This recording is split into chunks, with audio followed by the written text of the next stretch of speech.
Alright, so we are right back with another Dragon Ball Super card game video. I'm not alone. I am with someone right now, as the title says, discussing his top 8 Kid Goku, all blue, black I guess, and first place teams with Team EXT. How about you introduce yourself? Say hi.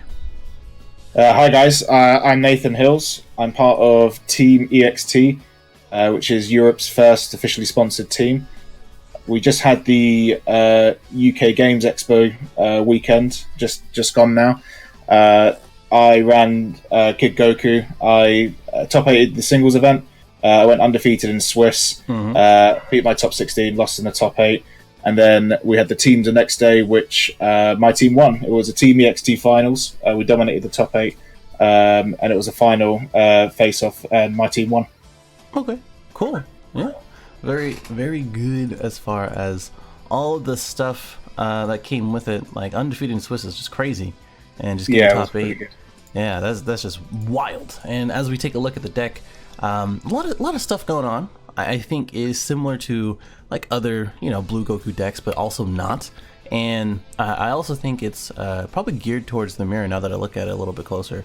And I'm just wondering, why this deck? Why did you pick this deck instead of like green Broly or yellow Broly, etc.? So I think one of the main aspects of any card game is to make sure that you enjoy the deck you play. When I picked up Kid Goku for the first time, I had quite a positive experience in terms of just general playability of the deck. There's a lot of lines that the more you learn the deck, the more you play the deck, you discover there's hidden lines to the deck where you can eke out more value as much as possible. And ultimately, Kid Goku is just a very value-orientated mid-range deck. You have cards like, obviously, Son Goku, The Adventure Begins, that allows you to, in essence, draw 2 cards a turn. You can get a 4-star Dragon Ball, then you can get a vanilla card out of your deck. You have Training Buddy Krillin, who again generates more card advantage. So for me, it was a fun deck to play. You get to see the card advantage like happening, and you get to see where you can add. Obviously, when you start learning the deck more, how to apply that value and transition that value into a win. Right. Yeah, that's good. I mean, Skills is probably one of the most fun competitive decks I've ever played, I think. You can tell by my avatar and probably previous videos if you ever saw those, that I love this deck. I love all the variants, and I definitely agree. As far as you kind of already answered all the other questions I was going to ask, but as far as like if you didn't take this deck, would you take anything else? Or what would be your second choice, I guess? If I didn't bring this, I would take Height of Mastery Broly. When the Shenron deck got banned, it got nerfed a lot. The World Martial Arts Height of Mastery Broly secretly became the top tier deck, the best deck, which you can kind of see as well. One of my teammates, Sandy Cater, was playing in our team, and obviously helped us pilot the win for the tournament. I think if I wasn't playing Goku, I'd definitely play that deck. Again, it's just it has a lot of draw engine to the deck. You're no longer really an aggro deck when you had the Storm package in Height of Mastery, but you're like a combo control deck that allows you to just outdraw cards versus your opponent, and then eventually just set up the victory strike win. Yeah, it's crazy. It's wild. Okay, so that's cool. I think Sandy did also mention that you're his only loss. Is that right? Or like ever? I don't know if you were the only loss or it was someone else. I was on Sandy's team for the trios. He was, I think, undefeated in the teams aspect. He only dropped one game for the whole of the teams event, a single game. We've played a lot. We're both based in the same area, so we do a lot of testing. He wasn't going to play Height of Mastery to begin with. I managed to convince him to play the Height of Mastery build for the teams, and he definitely appreciated the deck. And he's a good pilot with the deck. Yeah. He's obviously played a lot before, so it definitely played to his skills. That's good. Okay, well, that's pretty nice. I feel like he owes you a little bit of something there, Yeah, I think so. I feel like, you know what I'm saying. Okay, well, so we have a lot of like I said, traditional Kid Goku stuff. 4 ofs as far as Android 8s and Kid Goku, the Awakening talent pan for Awakening, I guess. And then 5-star or 5 4-star balls, which I agree with. I'm not a 6-star person, and et cetera. So you can explain the deck however you like. You can go card by card. You can just kind of do like a whole curve, like turn to 1 through 4, that type of thing. But what do you think? So the aim of the game is to really get an earlier awaken as possible, so you can start using the flip side of your leader to start drawing 2 cards. And finding the relevant cards for specific matchups and getting rid of the cards that you don't necessarily need. So your ideal opening play is to go a turn on the play is to play a Son Goku The Adventure Begins, find a 4-star ball and start incrementing value that way. You can start the active made of Son Goku allows you to search your library or drop area for a 4-star Dragon Ball, and put it into your hand. And you can do that each turn. So every turn you keep adding an extra 4-star ball to your hand. You use your leader ability to draw a card. So you're already drawing an extra 2 cards a turn. The next aim, as I said, is to awaken as early as possible, which is why we're running 3 awakening talent pans. Obviously, most leaders are going to attack you, be it once or twice. And the advantage of playing Son Goku is it awakens on 6 life if you have a vanilla card in your graveyard, in your drop area, which is why we're running 12 vanillas to maximize the odds of hitting one in the early turns, so we can combo with our leader or a pan attack, which then allows us to awaken on our turn 2 as much as possible. Right. So, yeah. Okay. We then have 4 Training Buddy Krillins, again, to eke out as much value as possible. If we combo with one of our vanilla 2-drops, we can then awaken, play a Training Buddy Krillin, get the vanilla back, and we already have another 2 battle cards. So basically turns 1 to 3 is you just trying to gain as much card advantage over your opponent as quickly as possible by utilizing your multiple Son Goku, The Adventure Begins, playing as many battle cards as possible with your Trading Buddy Krillins and your vanilla drops, and then using Bonds of Friendship, Android 8, the synergy with that, and the Son Goku to take out your opponent's problematic battle cards. Once you've stabilized on kind of turn 1, 2, 3, and even going into turn 4, you can start looking at closing out the game. Normally, especially against the mirror, I don't tend to attack unless they have a Self-Awakener. Because the way you gain more card advantage over the mirror is to not let them flip. So they're stuck to drawing 1 card a turn, where you're drawing 2 cards off your awaken side. So until I'm at a point where I've got a good board of a few vanillas, I won't start pressuring their life. Then we have a few high drop cards to close out the game. We have the one-off Shenron Shenron Figure of Majesty. Yeah. So this card was... I like how you just combine both of those two. Yeah. We're basically Kiku, Shenron, Gogeta. Yeah. So Shenron Figure of Majesty was really a card tech for the mirror. So the problem I found with the deck initially was that when you run cards like Beyond Darkness Demagogue in the main, you could play it on 5. Sure, you could attack them, they'd drop 4 cards, but they'd already amassed such a great hand and card advantage because they're doing the same thing you're doing. It's not going to really impact them as much. And if they negate the Demagogue attack, you've tapped out on turn 5. They've still got a bunch of cards in their hand, and you're most likely dead at that point. Right. With Figure of Majesty, you can play it on 4, and then it's basically a Senzu Bean. It gets to untap 2 energy when it first comes into play, and draws you a card. So when you go into your turn 5, you can then start being very proactive in your turns, because you can always ensure that you're untapping with energy into your opponent's turn, or you can untap 2 more energy and have another play followed on for whatever you do on the next turn. You also have the ability to return a 2-drop or less from your drop area into play. So this pairs nicely with Training Buddy Krillin. Again, if you draw a card with Shenron, return a Krillin, return a vanilla, pop one of their Android 8s or their Son Goku, you've in essence you've drawn a card, put 2 battle cards in play, and you've KO'd one of theirs. So you're basically gaining a 4-card advantage swing just by doing that one turn.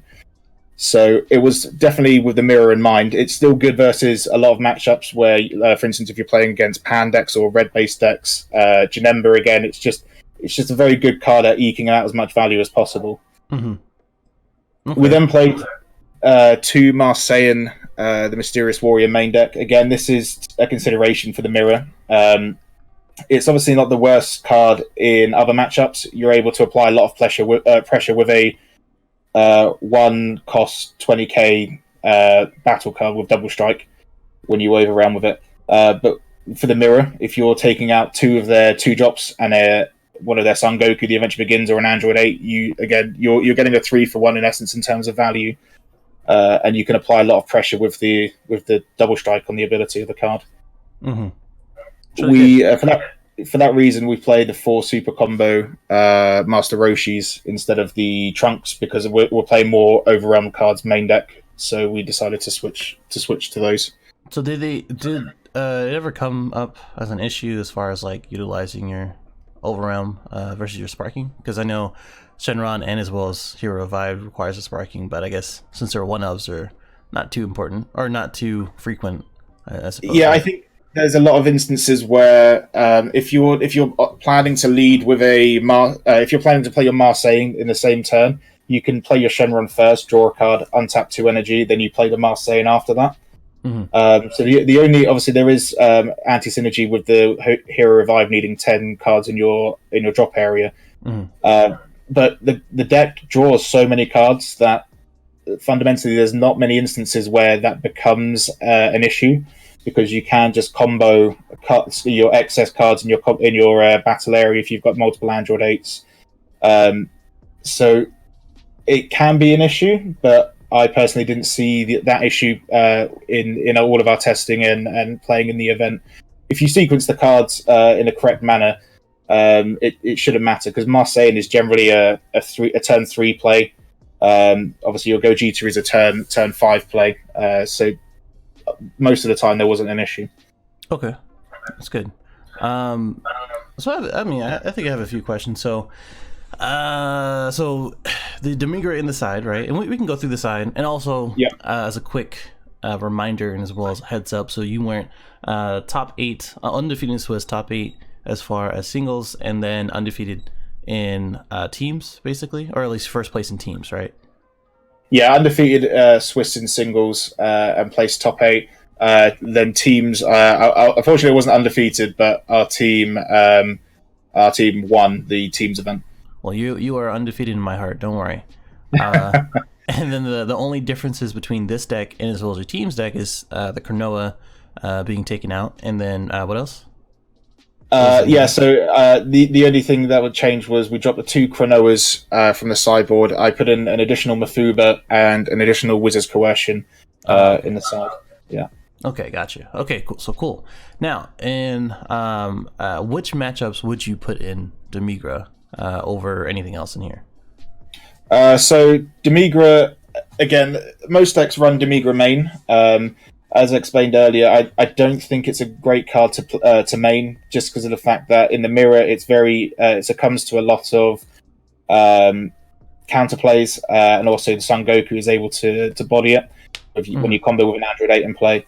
So for that reason, we play Gogeta Hero Revived main, because it resets their hand down to 3 cards, and it also has Deflect and Barrier, so it can't be Cold Bloodlusted, it can't be Crusherable, and it can't be KO'd by a Son Goku. Right. But nevertheless, the card is still a very good card for closing out the game. It applies a lot of pressure. It does take 4 cards out of their hands. So we bring it in against Janemba, which was pretty popular over the weekend. You still bring it in against the mirror. It's just you have to have a lot of setup ready for it to actually pay off. And also decks like Gogeta Shenron. That was quite a popular breakout deck again over the weekend. Yeah. So there are those 3 matchups are the main matchups you bring it in against. It's just as an extra 5 drop that can potentially win you the game. Okay, that's good. All right, so Just going through the side deck real quick. You don't have to go through it because most side decks are pretty self-explanatory, I think. From Mafuba, big boss monsters, things that are game enders, win cons, right? Son Goku could possibly do it for the mirror, but more for like pan decks and things that play low drops, right? Yeah. And then the one of Ultimate Fusion, I guess that's more for removal, more draw, or what? Yeah, again, for that reason, it's a good card for the mirror. It's a 4-mana double strike when you evolve off your 2 vanillas. It gets rid of 2 battle cards and it draws 2 cards. So it's just in the slower matchups where you can you need to apply a lot more pressure. Cool. All right, and then Cornell for Shigesh decks, Haru through green, especially ones that are tapped out. It's Cobalescent and preemptive or annoying.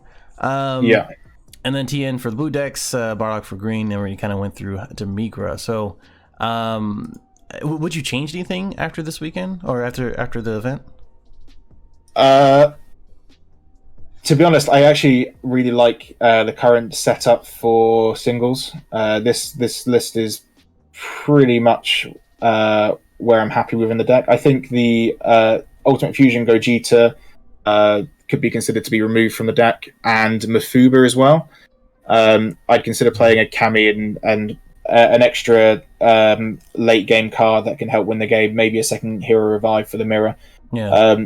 Mafuba, I bought an additional copy for teams after day one after the singles event because of how many Gogeta Shenrons. I think there was 3 Gogeta Shenrons in the top 16. Yeah. I don't think the card is good for against Height of Mastery Broly, just because of the fact that they tap down your energy when they're going for their kill turn.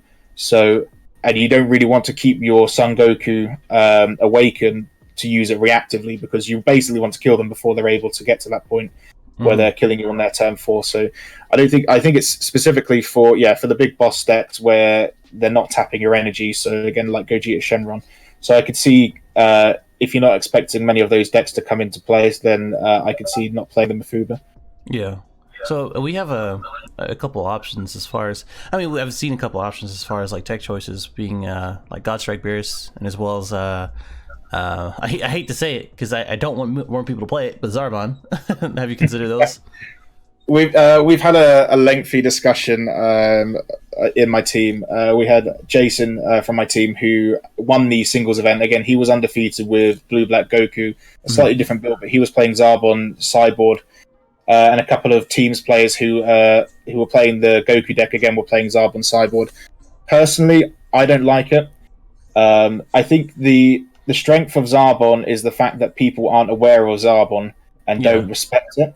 The more it sees play, the more people become aware of it, the worse it gets because it's very easy to play around. Yeah, that's 100% the reason why I don't like to mention it. Because exactly. The more that it's gonna be played, it's like the only thing you really need to do is just remove the Goku, before you end up like High Mastery or whatever you want to do. Exactly. Right? So for that reason, I didn't want to play the card. But I can see it for people who don't expect it. Obviously, it's the risk and reward scenario of just being able to, I've stopped your chain because you didn't respect the Zarbon. But I think it's quite easy to play around. Okay. Well, cool. I think the build is pretty solid. I think it's well thought out, and it obviously got you some success. And also, obviously, we haven't mentioned it, but I think it's implied that the UK and where you guys are playing is post-banless up to set 6, right? Yeah, so we weren't able to use the dual color cards for this event, and the bannings were in place for the weekend for this event. I think they were supposed to start the week after, but they brought it in early so we could have the up-to-date ban list. So but this is set 6, but excluding the dual color cards. Gotcha. Okay, cool. I just wanted to make sure everybody knew that. And then, just kind of wrap it up as far as matchups. So talk to me about the singles matchups. Okay, so for the Swiss, my first round I was against a mono blue Boo deck, which was quite interesting because I didn't really know what half the cards did. So a lot of the game it was on feature match as well. So a lot of the game I was reading half the cards, not really understanding what they did. But as I was, he pulled out his deck. He showed me his leader. I pulled out a Goku, and he kind of sighed. I was like, "Oh no!" So I assumed it was a good matchup for me, and I 2-0'd it. So, what was his leader? It was the blue set 6 Boo leader. Oh, Majin Buu. Oh, okay. That swaps cards from your drop area and your energy. I think that's okay. It's just not as competitive as it could be, I think. Yeah, I think so too. And I think there's probably some matchups where it does get a good win. I guess it might be good against Janemba, because obviously it helps feed your own drop area. But yeah, he didn't seem too pleased when I showed him Goku. So yeah, well, I managed to secure the 2-0 there. Yeah.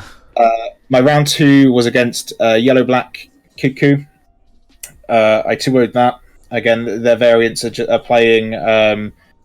obviously, the reason they play yellow is to have access to cards like Flying Nimbus and Bad Ring Laser. Personally, I don't think that's where Goku wants or needs to be, especially now with the Wish Shenron leader bannings. It's not really required to have access to Nimbus. Yeah. I managed to 2-0 that round. Round 3 was the blue-black mirror, Kidku mirror. Again, I 2-0'd that game. 4th round is the final round of Swiss. I was against green-yellow starter Broly. I managed to get a 2-1 win. A combination of drawing well, and my opponent maybe not drawing so well in the last game. I managed to break his chain, I think, when he was on his 6th drop with an overwhelmed Bardock. He wasn't able to get into an 8 drop, so I broke his chain pretty early on, which was really good for me. And then I was able to close out the game that way. Okay. All right. And then moving into the top 16, I played against Red-Yellow Kidku. So this variant was maximizing the usage and the abilities of Android 8. It ran, I think is it Feisty Chi-Chi? Oh, the red build, yeah. Mm-hmm. Yeah, to allow you to find the 1-drop Gokus to get the triggers off the Android 8s. And then I think it had yellow again for like the 1-drop Krillin, and again, just slightly better negates with Flying Nimbus. I 2-0'd that matchup. And then the top 8, I was against Gogeta Shenron. This is obviously the round I lost. I got a game 1 win, and then I lost my last 2 rounds. The 3rd round, I think I could have played a lot better. I was quite unfortunate to not hit the win. I basically had Gogeta Hero revived and a 1-drop. I had the Super Saiyan Vegeta in hand, and I played 3 Android 8s back to back to try and find a Son Goku, and I whiffed off every single one. Yikes. But I also had Demagra in hand, and I wasn't really paying attention to my drop. I saw I had 7 cards in my drop, but I only had 6 black cards. Oh, wow. And I should have comboed in a couple of turns before an extra black card in my drop. Basically, I attacked him with my leader. He negated the attack. I attacked with a battle card, negated the attack, and I didn't have any other battle cards in play. And I didn't have a 1-drop to play and combo because I had a Senzu Bean in hand. So I couldn't cast Demagra, and then he untapped with 2 Shenrons in play and just played Gogeta, and I didn't hit a negate. So yeah, that was my run to an end, unfortunately. That's rough. But it's quite hard to. I tunnel visioned on a line which I thought I was going to get paid off, but I should have played to my outs a bit more carefully. So, but I lost that round. Okay, well, still a really good run. Yeah. What do you think was the easiest match, or should be the easiest match for you? The easiest matchups for me is definitely the mirror. Okay. I've put a lot of testing into the correct way to play the mirror. And I've kind of shaped this the entire deck to, obviously it has game versus a lot of other matchups, but it definitely favors the mirror. So any that's kind of any iteration. I think the red yellow, the yellow, I don't think are as good as the blue builds, because obviously you don't have access to Senzu Bean, which is like the main appeal of being in blue, is that you have access to such a powerful card that allows you to have very explosive turns early on. Right. So any mirror match for me was definitely my favoured. Okay. The least favourite, or the toughest matchup, is definitely the starter Broly deck. I think any competent player on that deck, and you're going to have a hard time regardless of what deck you play. But the deck can just be so explosive and win out of nowhere. It's obviously one of the incentives of playing Awakening Talent Pan. is that you don't leave a battle card in play for them to trigger their auto off their leader to their active main off their leader to pop your card and their card. But it's definitely a tough matchup, and it revolves around playing around whatever mana energy they're keeping open. Right. Yeah, it's a delicate dance and a tough dance, but I definitely don't want to be playing against starter Broly. Yeah, I've been playing a lot lately, secretly, but it's probably one of my favorite decks now competitively. Like this and Kid Goku, or yeah, Green Broly and Kid Goku are probably my top picks right now. Yeah, that's good. I think it's all good to realize and kind of get through all that, to get where you are. But as far as to kind of close this one out, how was your experience? And you got any shout outs, closing thoughts, that type of thing? Yeah, so I think the experience of the event was overall a positive one. It was good to see all of the full team. It was our first major event after the team forming. And for us to there were 6 slots for the European invites over the weekend. Team EXT took 4 of those 6 invites. We obviously won the singles with Jason again on Blue Black Goku, and then my team with Baby, Blue Black Goku, and Height of Mastery Broly taking those 3 slots. And just the general atmosphere was really positive and really fun. And it was nice to play against our friends in the mirror. Final shout outs again, Project EXT. That's our sponsor. Again, thanks to them for making this happen. Without them, we wouldn't have come together and wouldn't be putting up these successful results. And then again, just a plug, Team EXT. We're putting up a lot of deck profiles in the coming days, just from the previous week, so you can check us out on YouTube and you can watch our content there. Cool. All right, easy enough. All right, I think we talked enough. Hopefully everybody got enough good information. If not, put a comment below. I'll make sure either myself or him will comment out. I mean, I know for sure I will comment, but Yeah, definitely. If anyone wants to send me some a private message to talk about the deck in more detail, I'm happy to go over anything that wasn't necessarily covered in this video. For sure. Well, I appreciate all the time that you've taken and all the information you give me and everybody else. Thank you for watching, everybody. Like dislike, subscribe if you're new. If you didn't already, you're crazy. If there's nothing else, I will see you guys in the next one. Later.